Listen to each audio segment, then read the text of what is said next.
નમસ્તે વિદ્યાર્થી મિત્રો, લાસ્ટ લેક્ચર ની અંદર આપણે જી નીટ અને ગુજકેટ બ્રિજ કોન્સેપ્ટ આ ચેપ્ટરના જોયા. હવે થોડું વિશેષ આના જ પ્રકરણની અંદર જેડબલઈ નીટ ને રિલેટેડ કોન્સેપ્ટ જોવાના છે. આજે ડિસ્કસ કરવાના છે આપણે ગતિકી ઈએમએફ.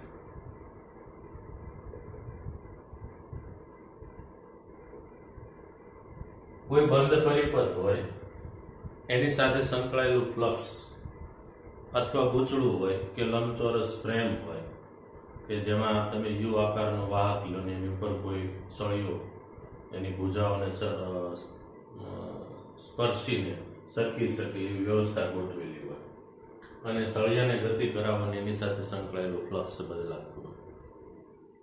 તો બંધ પરિપથ સાથે સંકળાયેલું ફ્લક્સ ગતિના કારણે બદલાતું.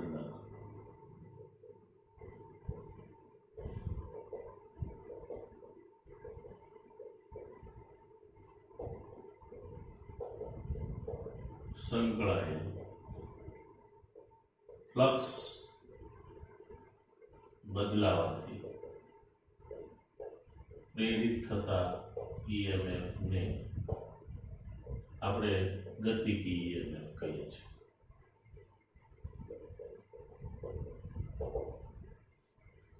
જે જગ્યાએ ગતિના કારણે ફ્લક્સમાં ફેરફાર થાય છે એ જગ્યાએ જે ઈએમએફ ઉદ્ભવે છે ગતિકી ઈએમએફ છે અને એ ઈએમએફ E બરાબર માઇનસ BVL જેટલું હોય છે.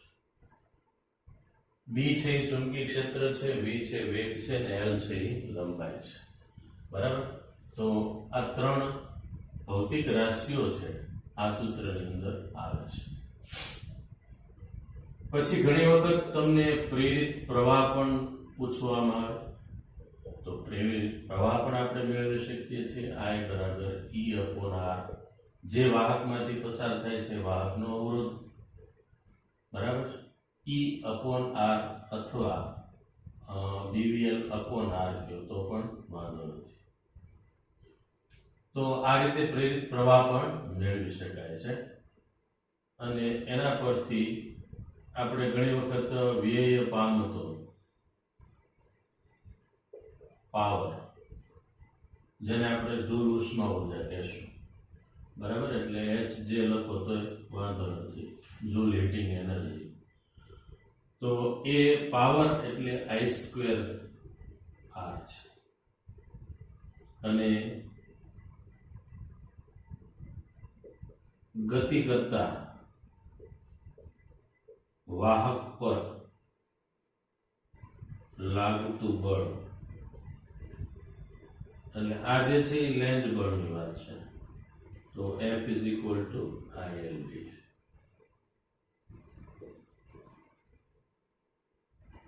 આને રિલેટેડ કોઈ પણ જગ્યાએ તમને MCQ છે એવું પૂછી શકે છે. મેઇન વસ્તુ મારે આજે કોન્સેપ્ટ છે એમાં કહેવાની વસ્તુ કે ઈએમએફ ઉદ્ભવે છે એની પાછળનું કારણ શું. તો વાહક સળિયો ચુંબકીય ક્ષેત્ર ને લંબ રૂપે ગતિ કરે ત્યારે પ્રેરિત ઈએમએફ ઉદ્ભવવાનું કારણ. ઉદ્ભવવાનું કારણ મિત્રો એટલું જ છે કે એ જે વાહક સળિયો છે એ ચુંબકીય ક્ષેત્ર છે એને લંબ રૂપે ગતિ કરતો હોય. હવે અહીંયા હું બે કેસ બતાવું તમને. દાખલા તરીકે ચુંબકીય ક્ષેત્ર અંદર તરફ છે તો શું થશે અને બહાર તરફ હોય તો શું થાય. એટલે ડોટ ક્રોસ બેના કેસ આપણે લેવાના છે. ધારો કે એની અંદર કોઈ L લંબાઈનો વાહક સળિયો છે એ ગતિ કરે છે જેની લંબાઈ L જેટલી છે. ચુંબકીય ક્ષેત્રને લંબ રૂપે ગતિ કરે છે એટલે B અને V પરસ્પર લંબ છે. એવી જ રીતે અહીંયા પણ કોઈ વાહક સળિયો છે જેની લંબાઈ L છે એ પણ ચુંબકીય ક્ષેત્રને લંબ રૂપે ગતિ કરે છે. તો આની અંદર રહેલા ધન અને ઋણ જે છે એના પર બળ લાગે છે. કયું બળ લાગે? F બરાબર Q કાઉન્સમાં V ક્રોસ B. આ બળ લાગવાથી આ બાજુ PQ સળિયો છે એમાંથી એનો જે P છેડો પહેલી સ્થિતિની અંદર, તો કે ચુંબકીય ક્ષેત્ર હવે કેવી રીતે ધન ઉપર બળ લાગે કે ઋણ ઉપર એ દિશા નક્કી કરવી એટલે યાદ રાખજો. મેં પહેલા તો તમને સૂત્ર ખ્યાલ હોવો જોઈએ કે ગતિમાન વિદ્યુત ભાર પર ચુંબકીય ક્ષેત્રમાં લાગતું બળ. તો એ જે બળ છે એ બળ F is equal to Q કાઉન્સમાં V cross B છે. હવે આપણી પાસે બે પ્રકારના વિદ્યુત ભારો હોય. ધન પર કઈ દિશામાં બળ લાગે છે અને ઋણ પર કઈ દિશામાં.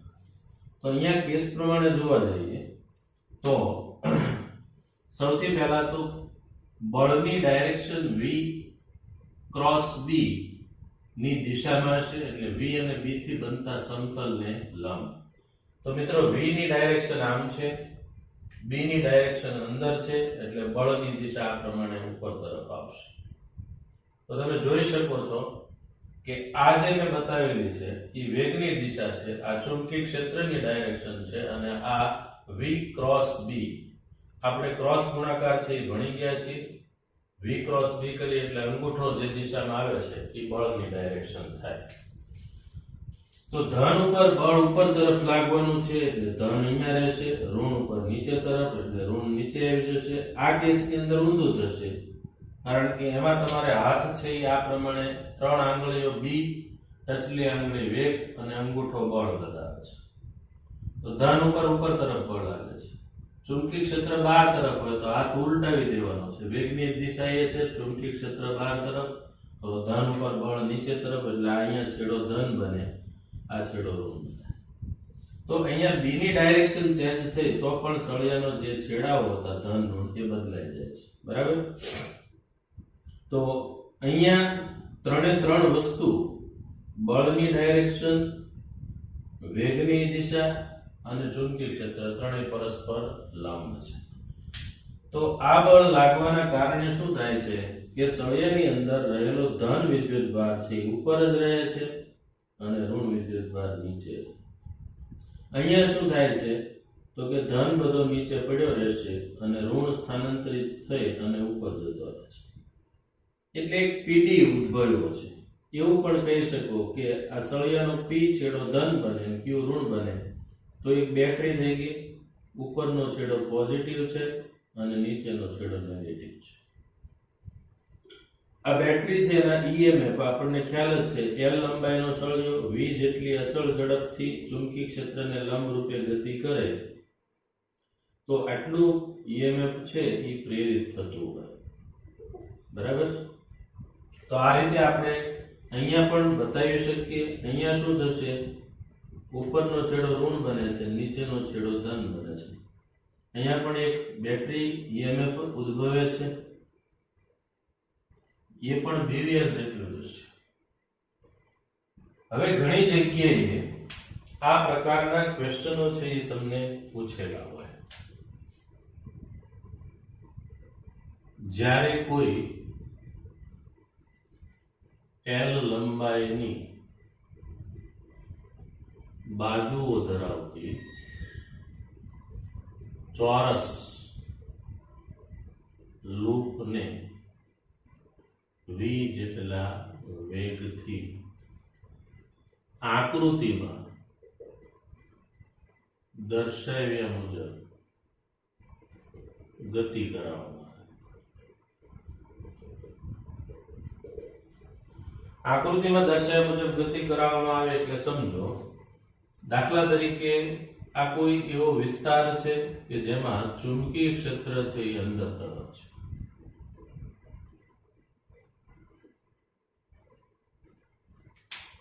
એટલે અડધા ભાગ ચુંબકીય ક્ષેત્ર અંદર તરફ છે, અડધો ભાગ હું ડોટ બતાવું છું. ડોટ એટલે બહાર તરફ, ક્રોસ એટલે અંદર તરફ છે. ચુંબકીય ક્ષેત્ર નિયમિત છે. એમાં એક ચોરસ લૂપ છે. જેને આપણે ગતિ કરાવવાની છે v ઝડપથી. હવે અહીંયા શું થશે કે આ જે લૂપ છે એમાં અડધો ભાગ છે અથવા આ જે લૂપ છે એનો આ છેડો જે ઉપરનો છે PQ અને RS. હવે PQ અને RS આ બે બાજુઓ એવી છે જે ચુંબકીય ક્ષેત્રને લંબ રૂપે ગતિ કરશે, જ્યારે આ બે બાજુઓ છે SP અને RQ એ ચુંબકીય ક્ષેત્રને સમાંતર ગતિ કરવાની છે, એટલે એ ક્ષેત્ર રેખાઓને લંબ રૂપે ગતિ કરવાની નથી.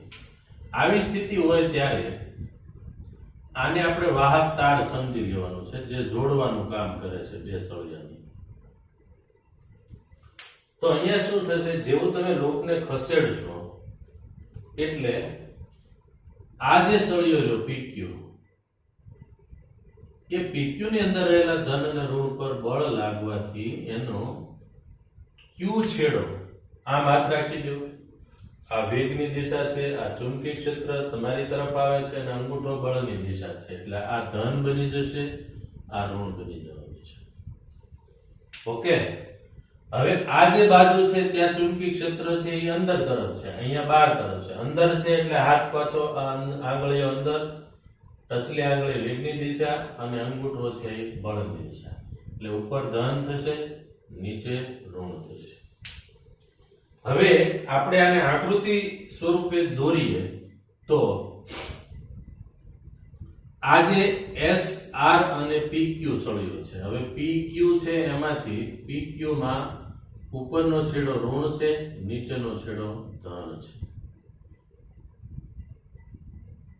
એવી જ રીતે RS માં ઉપરનો છેડો ધન છે, નીચેનો છેડો ઋણ છે.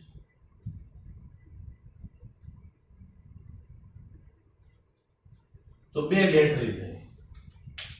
આ બંને બેટરીને તમે કનેક્શન આપી દો, જોડી દો, જોડાણ કરવામાં આવે તો આનો પોઝિટિવ છે એની સાથે આનો નેગેટિવ છે, આનો નેગેટિવ એની સાથે આનો પોઝિટિવ છે. તો અહીંયા શું થયું, સહાયક જોડાણ થયું કહેવાય.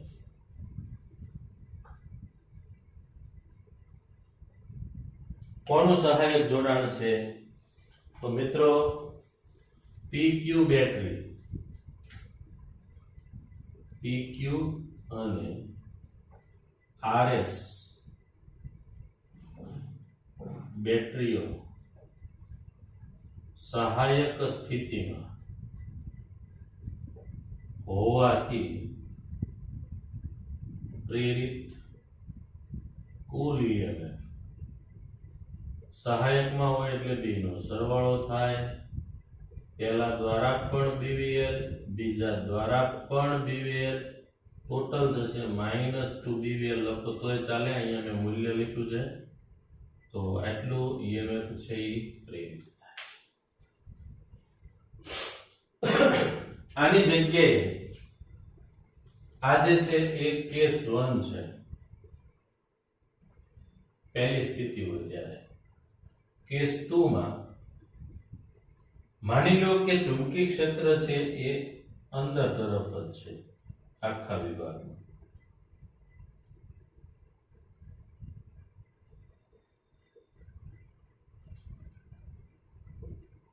એમાં કોઈ ચોરસ લૂપ હોય,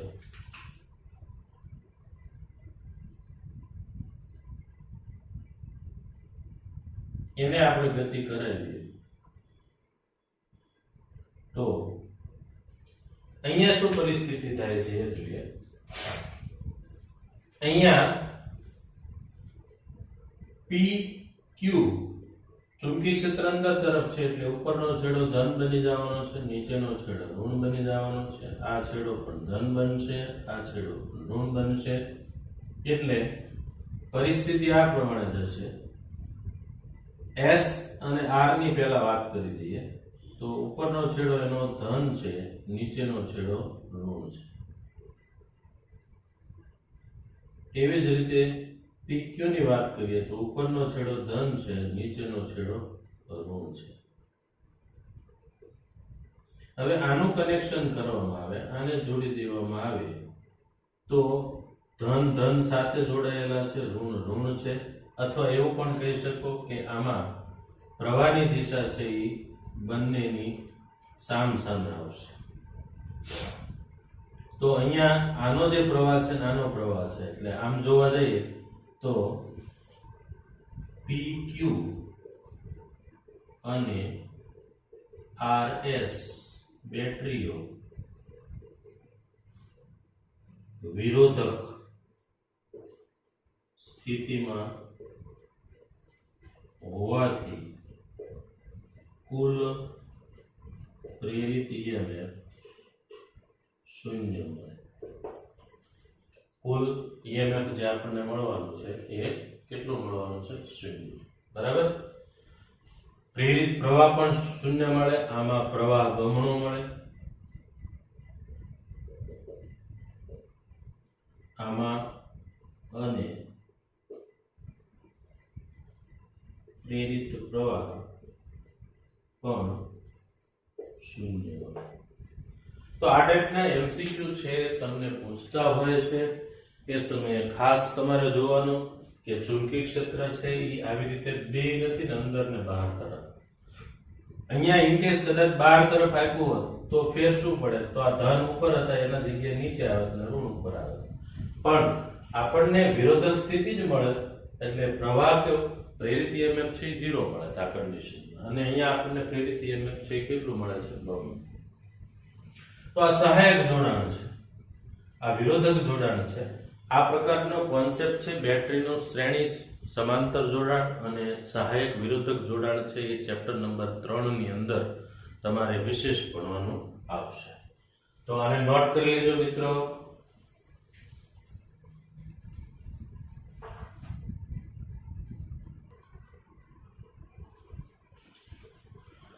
હવે જે કોન્સેપ્ટ છે એ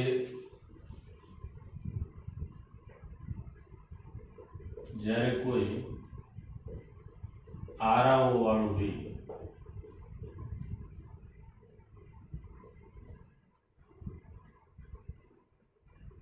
તેનું સમતલ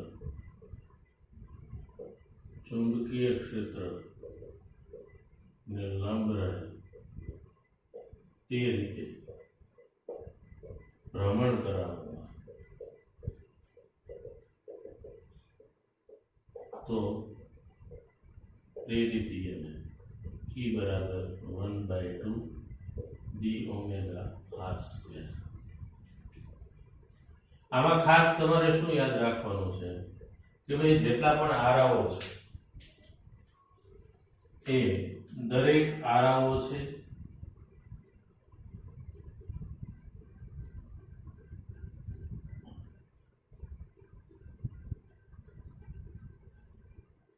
એ બધા જ આરાઓ એક બેટરી તરીકે વર્તતા હોય છે જ્યારે એને ભ્રમણ કરાવવામાં આવે ત્યારે. અને ચુંબકીય ક્ષેત્ર સમજી લો કે એવા એના સમતલને લંબ છે એટલે ચુંબકીય ક્ષેત્ર આ પ્રમાણે આપેલું હોય અને એમાં આ વ્હીલ છે અને એનું સમતલ લંબ રહે એ રીતે ભ્રમણ કરાવવામાં આવે તો આ બધી બેટરી બની જાય છે.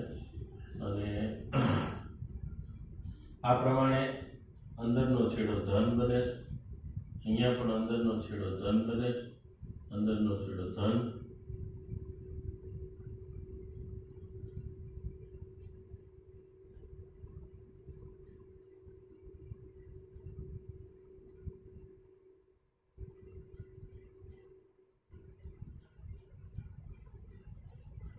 પણ આ બધા જ આરાઓ છે એ સમાંતર જોડાણમાં છે.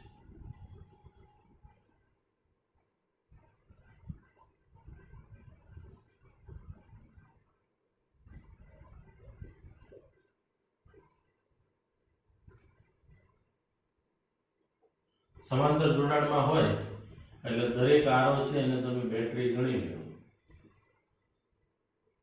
હવે દરેક આરાની લંબાઈ તો સમાન જ હશે તો ટોટલ 6 આરા અત્યારે મેં બતાવ્યા છે. તો કુલ પ્રેરિત ઈએમએફ મેળવવું હોય તો 6 એ 6 બેટરીનો સરવાળો. ઈએમએફ તો તમને ખ્યાલ જ છે, એલ લંબાઈનો આરો હોય તો પ્રેરિત ઈએમએફ છે એ કેટલું હોય છે, છેદમાં કુલ સંખ્યા લખવાની છે 6. હવે સમાંતર જોડાણ છે તો દરેક દ્વારા ઉદ્ભવતું ઈએમએફ એટલે 6 1/2 b ઓમેગા r સ્ક્વેર ઉદ્ભવે છે. ના છેદમાં 6 તો 6 કેન્સલ થઈ જાય તો 1/2 b ઓમેગા r સ્ક્વેર. એટલે આ પ્રકારના એક્ઝામ્પલની અંદર ખાસ ધ્યાન રાખવાનું, આરાઓનું બહુ મહત્વ રહેતું નથી. કદાચ આરાઓની સંખ્યા આપેલી હોય તો એ આપણા સૂત્રમાં આવતી જ નથી. એટલે પ્રેરિત ઈએમએફ કદાચ 50 ને 500 આરાઓ હોય તો એટલું જ મળવાનું છે. બરાબર, આ ખાસ યાદ રાખજો. આ ટાઈપના ક્વેશ્ચનો છે એ પૂછાતા હોય છે. હવે આગળનો કોન્સેપ્ટ જે જોવાનો છે એ છે આત્મપ્રેરકત્વ. એ પહેલા આપણે નાનો ટોપિક જે છે એડી પ્રવાહ. એડી પ્રવાહમાં ખાસ યાદ રાખજો, પ્રશ્ન આ પ્રમાણે ઘણી વખત પૂછાતા હોય છે કે એડી પ્રવાહ છે એની અસર ઘટાડવા માટે એડી પ્રવાહ અથવા ઘુમરી પ્રવાહ ની અસર ઘટાડવા માટે ખાંચાઓ પાડવામાં આવે છે અથવા એનું અસરકારક ક્ષેત્રફળ ઘટાડવામાં આવે.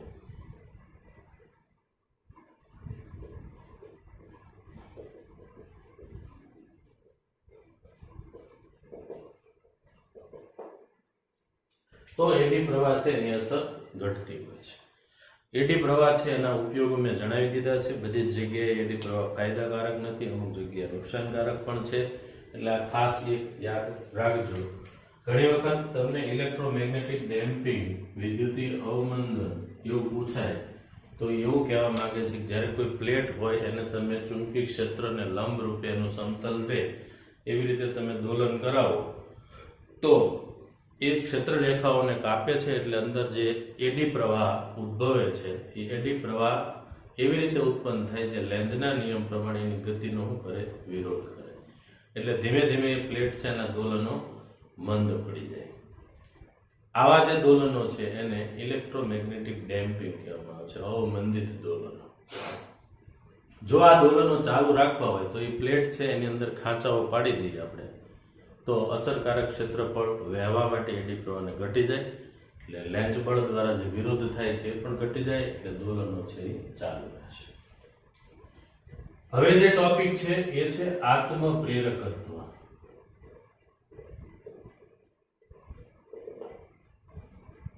સૌથી પહેલું તો ગૂંચળાનું આત્મપ્રેરકત્વ એટલે L બરાબર n phi upon I છે. એકમ પ્રવાહ દીઠ ગૂંચળા સાથે સંકળાયેલું જે કુલ ફ્લક્સ છે એને ગૂંચળાનું આત્મપ્રેરકત્વ કહેવાય. આત્મપ્રેરિત ઈએમએફ કે જ્યારે કોઈ ગૂંચળામાંથી પ્રવાહ પસાર કરીએ ત્યારે ગૂંચળું ચુંબક તરીકે વર્તતું હોય અને ક્ષેત્ર રેખાઓ એની સાથે સંકળાયેલી હોય. જો આપણે આ ગૂંચળામાંથી પસાર થતો પ્રવાહ છે એ બદલાવીએ તો ગૂંચળા સાથે સંકળાયેલ ફ્લક્સ પણ બદલાય છે, જેના કારણે એ ગૂંચળાની અંદર ઈએમએફ ઉત્પન્ન થાય છે. આત્મપ્રેરિત ઈએમએફ છે જેને બેક ઈએમએફ પણ કહેવામાં આવે છે. આ પણ ખાસ યાદ રાખજો. કોઈ એવો એમસીક્યુ આપણને પૂછી નાખે બેક ઈએમએફ શોધો તો આપણને ખબર હોવી જોઈએ કે આત્મપ્રેરિત ઈએમએફ છે એ જ બેક ઈએમએફ છે. પછી સોલેનોઇડનું આત્મપ્રેરકત્વ. સોલેનોઇડનું આત્મપ્રેરકત્વ L લંબાઈ એ આડછેદનું ક્ષેત્રફળ હોય એવા સોલેનોઇડનું આત્મપ્રેરકત્વ એર કોર હોવો જોઈએ, અંદરના વિસ્તારની અંદર હવા હોય તો એવા સોલેનોઇડનું આત્મપ્રેરકત્વ એટલું હોય છે. પછીની વાત કરું તમને તો અન્યોન્ય પ્રેરકત્વ. અન્યોન્ય પ્રેરણની ઘટના બની ગયા.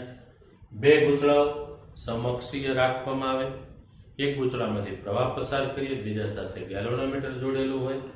પહેલા ગૂંચળામાંથી જ્યારે પ્રવાહ પસાર કરવામાં આવે ત્યારે ચુંબક તરીકે વર્તે, જેની ક્ષેત્ર રેખાઓ બીજા ગૂંચળામાંથી પસાર થતી હોય, એટલે એની સાથે સંકળાયેલું ફ્લક્સ તો છે. હવે પહેલા ગૂંચળામાંથી પસાર થતો પ્રવાહ બદલાવો એટલે બીજા ગૂંચળા સાથે સંકળાયેલ ક્ષેત્ર રેખાઓની સંખ્યા બદલાય છે, ફ્લક્સ બદલાય છે, જેના કારણે બીજા ગૂંચળામાં જે EMF પ્રેરિત થાય છે, આ બીજા ગૂંચળામાં EMF પ્રેરિત થવાની ઘટના છે, એને જ કહેવામાં આવે છે અન્યોન્ય પ્રેરકત્વ.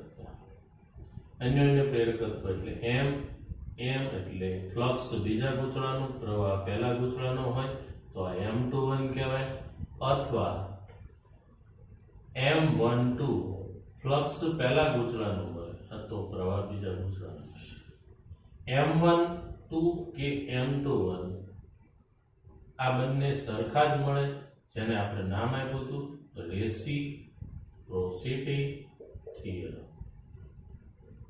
રેસિપ્રોકલ એટલે વ્યસ્તતાનું ઊંધું કરો, પહેલાની સાથે બેટરી, બીજામાં ગેલ્વેનોમીટર, અથવા બીજાની સાથે બેટરી, પહેલાના ગેલ્વેનોમીટર, આવા પ્રકારનું જોડાણ કરો તો બે સ્થિતિમાં તમને જે કંઈ અન્યોન્ય પ્રેરકત્વ મળે છે સમાન મળે છે. બરાબર? તો આ અન્યોન્ય પ્રેરકત્વ શોધવા માટેના ફોર્મ્યુલા થયા. આમાં કદાચ આટા લેવાય તો N2 લઈ લેજો. એના પછીનો નેક્સ્ટ ટોપિક ઇન્ડક્ટર માં સંગ્રહ પામતી ચુંબકીય ઉર્જા U બરાબર 1/2 Li². ઇન્ડક્ટર એટલે ગૂંચળું થયું. ગૂંચળું હોય તો ગૂંચળાનું આત્મપ્રેરકત્વ એટલે L બરાબર N∅I છે. L ની જગ્યાએ N∅I મૂકી દે તો પણ આપણે મેળવી શકીએ. ઘણા કેસની અંદર આ પ્રમાણે આપેલું હોય તો એનો ઉપયોગ આપણે કરવાના છે. બરાબર છે?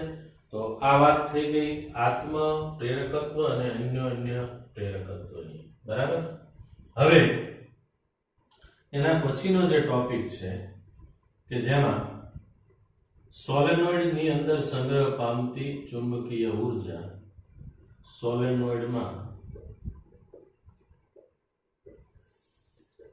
એકમ કદ દીઠ સંગ્રહ પામતી ઉર્જાને ઉર્જા ઘનતા કહે છે.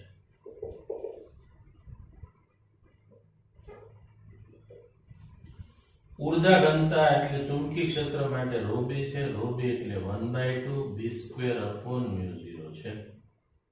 જ્યારે આ ચુંબકીય ક્ષેત્રની મેં વાત કરી છે, વિદ્યુત ક્ષેત્ર માટે ઉર્જા ઘનતા કેપેસિટરની અંદર સ્ટોરેજ થતી ઉર્જા એકમ કદ દીઠની કેલ્ક્યુલેશન કરવી હોય તો ρe બરાબર 1/2 ε0 e² છે. તો આ ઉર્જા ઘનતા છે આપણને મળી ગઈ. આ વિદ્યુત ક્ષેત્ર એટલે પહેલું બીજું ચેપ્ટર તમે ભણો છો, એની અંદર કેપેસિટર ભણશો. કેપેસિટરની અંદર પણ ઉર્જા સ્ટોરેજ થાય છે, આમાં પણ ચુંબકીય ક્ષેત્ર સ્વરૂપે ઉર્જા સ્ટોરેજ થાય છે. હવે નેક્સ્ટ જે ટોપિક છે, અગત્યનો ટોપિક છે, જે એક ચેપ્ટર પણ ગણી શકો તમે, વિદ્યુત ચુંબકીય તરંગો, જેમાં વિદ્યુત અને ચુંબકીય ક્ષેત્ર બંનેના દોલનો થતો હોય તો જ્યાંથી વિદ્યુત ચુંબકીય તરંગો પસાર થાય છે એ વિસ્તારની અંદર એકમ કદ દીઠ ઉર્જા ગણવામાં આવે તો બંનેની ઉર્જા હોય 1/2 b²/μ0 વત્તા 1/2 ε0 e², કુલ ઉર્જા ઘનતા. અને છેલ્લે આપણે જોયું એસી જનરેટર. એસી જનરેટરની અંદર પ્રેરિત ઈએમએફ E બરાબર E0 sin ઓમેગા t હોય છે, જ્યાં E0 એટલે મહત્તમ પ્રેરિત ઈએમએફ જે NAB ઓમેગા જેટલું હોય, કારણ કે sin ઓમેગા t ની વેલ્યુ 1 મૂકીએ, કારણ કે sin વિધેય છે એની મેક્સિમમ મહત્તમ કિંમત 1 છે. બરાબર. તો આ જે ચેપ્ટર હાલ આપણે ભણી ગયા એ ચેપ્ટરના બધા જી નીટ રિલેટેડ કોન્સેપ્ટ છે, જે ખૂબ ઉપયોગી છે. નાની નાની વસ્તુઓ જેના આધારે આપણે આવી કોમ્પિટિટિવ એક્ઝામ્સ છે એની અંદર સારું એવું રિઝલ્ટ મેળવવા માટે આ બધા કોન્સેપ્ટ છે યાદ રાખવા જરૂરી છે. ઓકે, તો આને નોટ કરી લો અને ફરી નવું પ્રકરણ આપણે શરૂ કરવાના છીએ. આ જે છઠ્ઠું ચેપ્ટર્સ છે એના તમામ સ્વાધ્યાયના ઉદાહરણ એક્ઝામ્પલ આપણે ઓલમોસ્ટ કવર કરી લીધા છે. લગભગ ભાગ્યે જ મેં કીધું એમ કોઈ બાકી હોય તો એવા એક્ઝામ્પલ ડ્રોપ કરેલા છે જે લગભગ પૂછાવા લાયક નથી, તો એને આપણે ડ્રોપ કરી દીધા છે. ઓકે, ફરી પાછા નેક્સ્ટ ટાઈમ આપણે મળશું નેક્સ્ટ લેક્ચરની અંદર નવા ચેપ્ટર સાથે. Thank you.